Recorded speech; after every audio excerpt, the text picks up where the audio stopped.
Welcome back to another video. I'm David Rams and we're back for another 5-Minute Friday. In this week's hopefully 5-minute video, we're going to cover a few pretty big topics, and the one we're going to kick off with is about the AV versus Joey Carbstrong big money conflict drama, whatever you want to call it. AV are frauds. Joey Carbstrong is lying. What the is going on? Anonymous for the Voiceless is an international animal rights organization made famous by their signature event, the Cube of Truth, where people go out onto the streets in a cube formation with Guy Fawkes masks and laptops showing the images from what's going on in the animal agriculture industries, shocking images, shocking videos, and then people talk to the public and hope to engage them and get them to go vegan. Paul and Asal are the co-founders and co-directors of Anonymous for the Voiceless. They were being funded by a huge donor who was giving them literally millions of dollars to run the organization. These big organizations need a lot of money to run, so this was awesome. This was giving them everything they needed to be able to run the organization effectively. But recently, the donor started to suggest, I'd say indirectly accuse them of doing dodgy shit with the money. Enter Joey Carbstrong. Joey is a well-known animal rights activist. He's made TV appearances, radio appearances, pretty famous in the vegan movement and pretty famous overall actually. He's a great activist. Joey got involved in this situation as he was asked by the donor to audit Anonymous for the Voiceless. He tried to get their bank information, but Paul and Asal declined,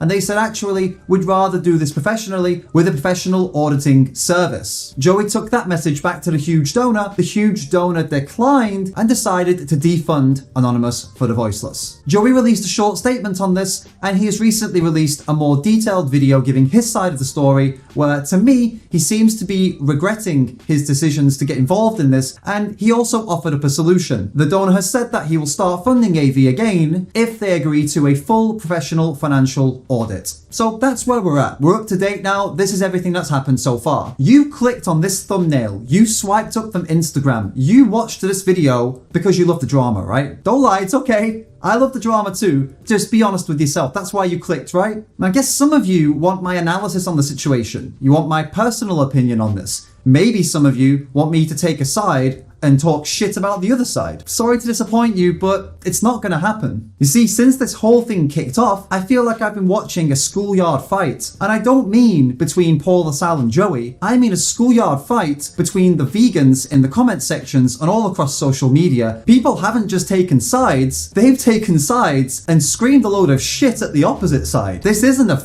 fucking football game. And the vegan movement shouldn't be a huge group of football hooligans. I've seen people calling Paul and Asal scumbags. I've seen people dragging up Joey's past and saying really nasty shit about him. I've seen loads of people saying f*** AV, f*** Joey. What a mess. Now don't get me wrong, I'm not immune to the appeal of drama. I watched both podcasts as soon as they came out, and I watched Joey's video as soon as that came out. I'm drawn to drama and controversy as much as the next guy or girl, but it doesn't have to mean that we go mouthing off like some drunk sports team fan chatting shit about the other team. That really shouldn't be a part of any conflict that we have within the vegan movement. I'm no saint, and anyone who knows me knows that for sure. I'm just saying, I think we can do better, and that message counts for me too. Keep it constructive, or keep it to yourself. If you agree with that, hit the like button right now, give this video a like, let me know. There's been some recent news that's come out of the EU. There was a study with around 22,000 people, I believe, where they found that 9 out of 10 people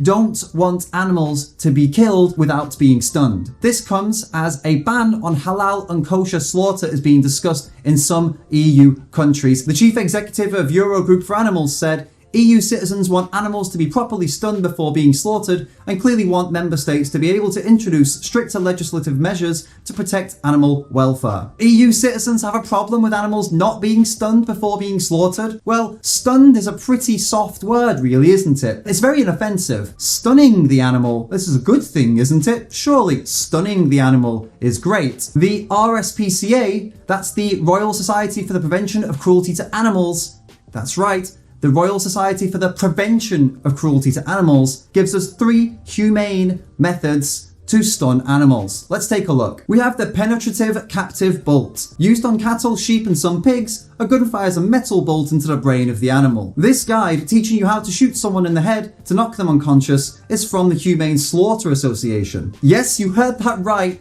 Humane Slaughter Association. Do we have humane murder? Humane rape? Humane slavery? No, because these are oxymorons. And so is humane slaughter. Humane means with compassion or benevolence. Nothing about any of this is compassionate or benevolent. This captive bulk method also fails pretty regularly. Larger animals sometimes need 3 or 4 shots in the head before they go unconscious. As if shooting someone in the head wasn't bad enough, if it doesn't work multiple times, you can imagine how much worse that is. But that's so much better than those nasty halal kosher slaughterhouses, right? The next totally cruelty preventative method given by the RSPCA is electrocution. And this is normally used on sheep, calves, and pigs. An electrical current is passed through the animal's brain via a large pair of tongues, causing temporary loss of consciousness. Some systems also pass the current through the heart, so the animal is not just stunned, but also killed. Oh wow, how efficient. That's fantastic. They're not just stunned,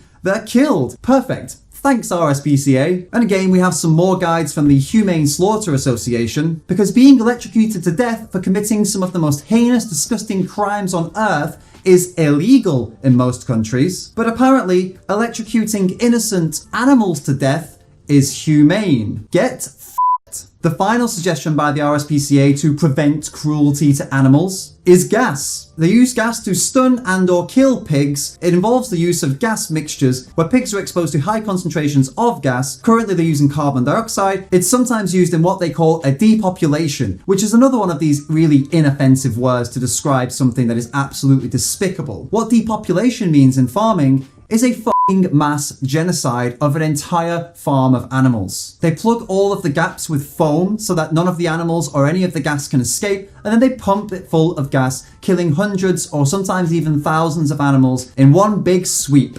One of the largest genocides in human history was the genocide where they forced humans into large airtight rooms and pumped them full of gas to kill as many of them as efficiently as possible. You could describe that as a simple depopulation. These euphemisms like stunning and depopulation, they're designed to hide the reality. And the reality is that shooting someone in the head, electrocuting them, or gassing them before you kill them doesn't make you virtuous in any way. If you take issue with halal or kosher killing because you find it to be violent or inhumane, then you should take issue with killing full stop, because it's all violent and it can never be humane. On to a more positive story, and a story coming out of Mexico where an animal rights activist was able to rescue over 300 animals from Hurricane Delta, which was closing in on that location. He was able to save dogs, cats, bunnies, chickens, rabbits, and even a hedgehog, and he's now giving all of them shelter. What an amazing guy, what an amazing story to finish on. Thank you so much for watching this week's 5 Minute Friday. If you enjoyed it, don't forget to hit that subscribe button, hit the notification bell, share the video to anyone that you think needs to see it. Thanks for watching, and I'll catch you in the next video.